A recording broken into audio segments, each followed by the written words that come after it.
So the topic that was given to me is Modern Dance Ensemble. We go to the next slide. And the expectation was that show the glimpse of how productions are created using modern technology. But what I'm going to do is to share with you the learning journey of where my dance company, Apsaras Arts, is going on this trajectory in creating ensemble work. Because I say it a learning journey because there's a lot to learn, and trials and errors help us to think again, rethink again on how we are moving forward. So on the next slide. So the topics I will cover quickly is evolving an ensemble work for Indian classical dance, making of a dance production, as the title said, the choreography approach that we have tried to employ, the various designs that need to come into place, and of course, lessons that I'm still learning. Next slide. So the challenge for us is that most Indian classical dance genres are solo-based forms. So Bharatanatyam is a solo-based form. It's taught in that way, is expected to perform that way. The quality of the craft of the dancer evolves along her years of experiences. And with maturity, each dancer then creates their own style, own way of presenting. So this is a challenge then to try to put dancers together in an ensemble.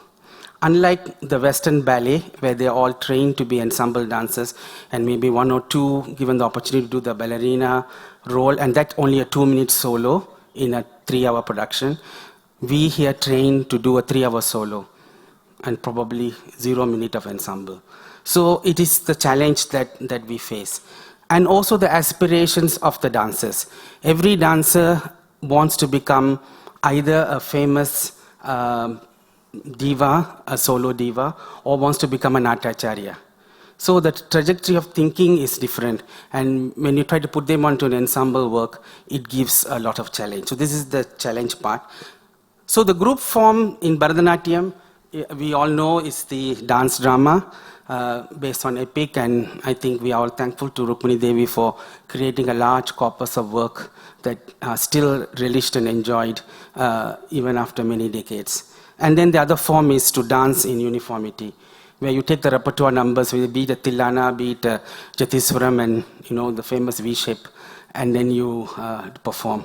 So this is what's given, what's there, and our challenge was how to take it forward.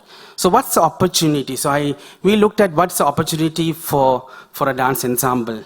So to create an ensemble work based on classical dance form, because I strongly believe that what the dancers are trained on is what they can deliver.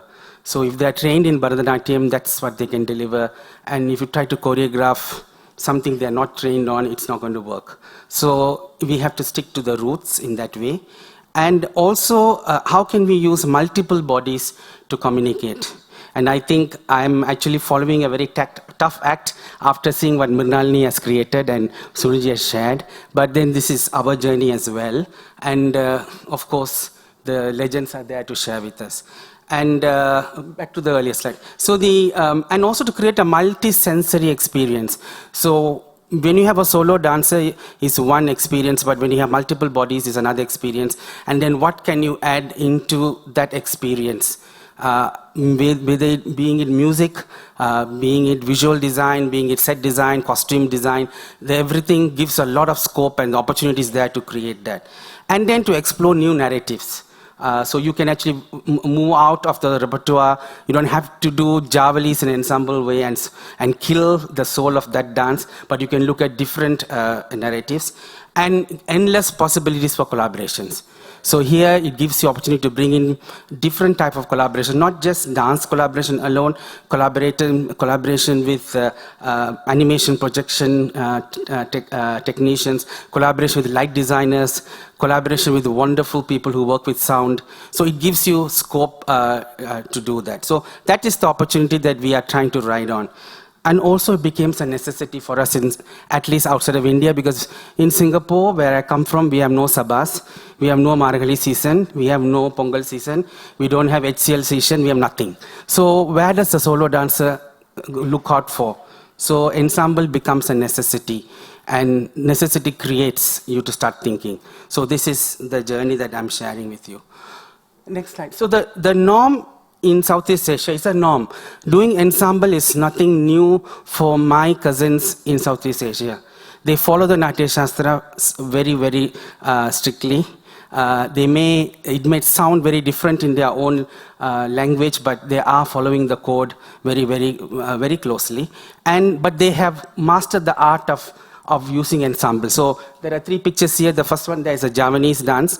That's actually the Javanese court, the dancing court dancers. But they have multiple bodies to communicate the message. There's no.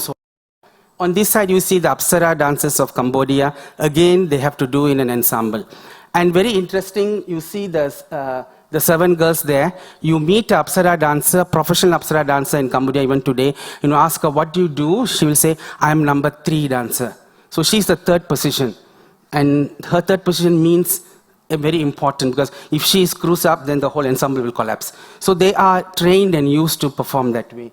And then below you see the Ketchak of Bali, and they do more than just dancing. They are the musicians, they are the props, they are the set, they do everything. So the ensemble work is very, very popular in that part of the world. And for us in our journey, we try to lean and see what we can learn back from them that went from India, and how they have created something beautiful and how we can bring it back. So that's the journey of Apsaras Arts.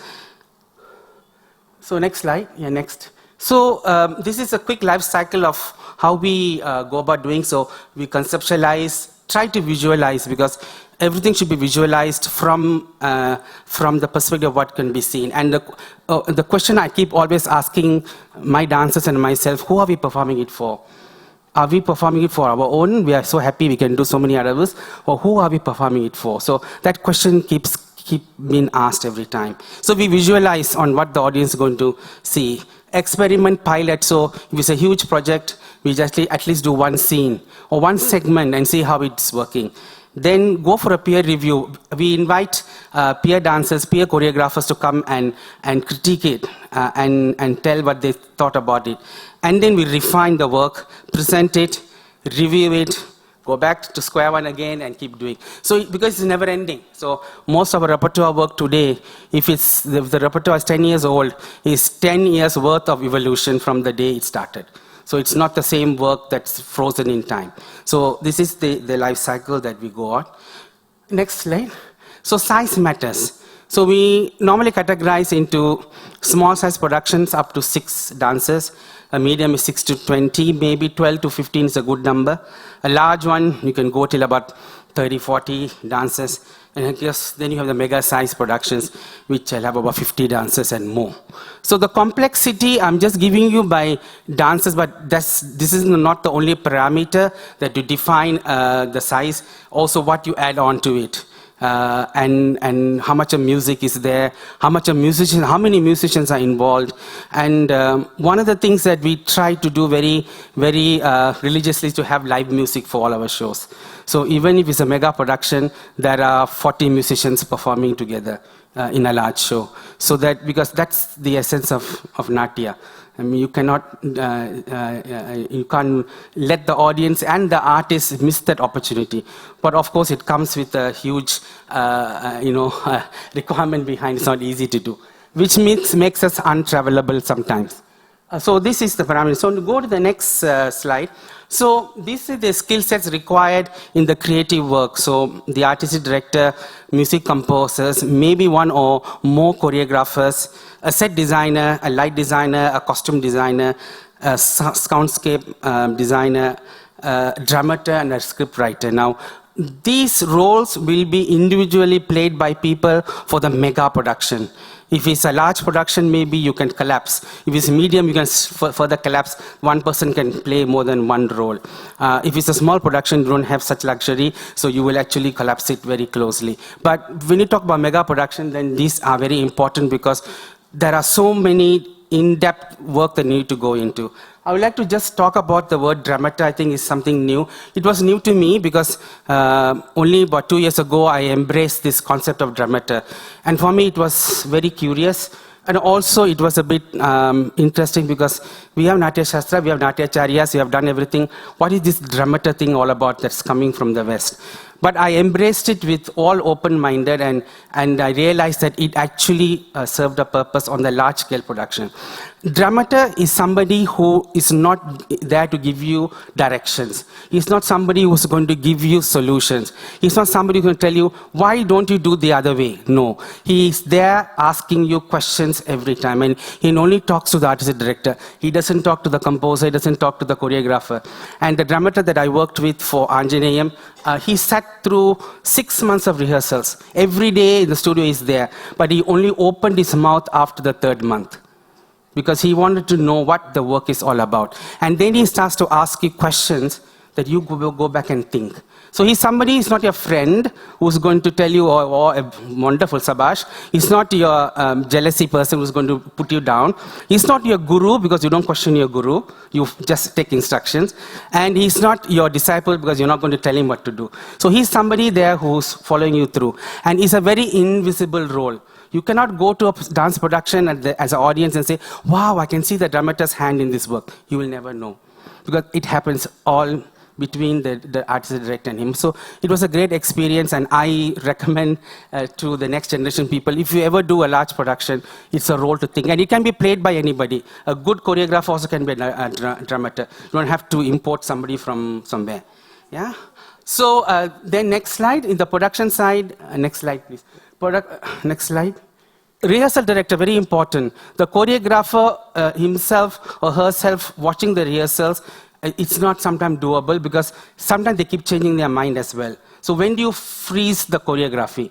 So it has to be frozen and passed it over to the next person to take it up and work on it. So this is something very important. When you have 50, 70, 80 dancers, you can't be re-choreographing every other day, because that you have to set in time. So it puts pressure and modular thinking for the choreographer to think through and pass the work back. And then he can go and watch the rehearsal and come back and do changes, but that is a process. And of course, stage manager and all, I don't have to tell you. And the music conductor is important when you have a large orchestra.